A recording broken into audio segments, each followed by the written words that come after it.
Are you one of the millions of people that are putting your company and coworkers at risk of a targeted social engineering cyber attack and you don't even know it?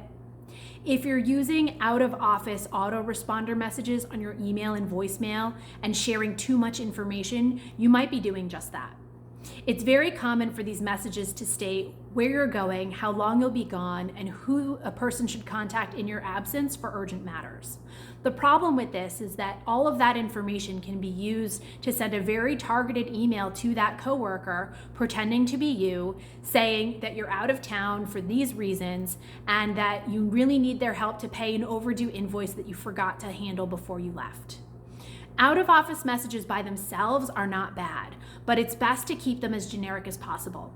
Let people know you'll be gone, that you'll respond to them upon your return, and that if there is anything urgent, that they should call the main office line because the office knows how to get a hold of you. I'm Cathy Miron, and I hope you enjoyed this meaningful minute.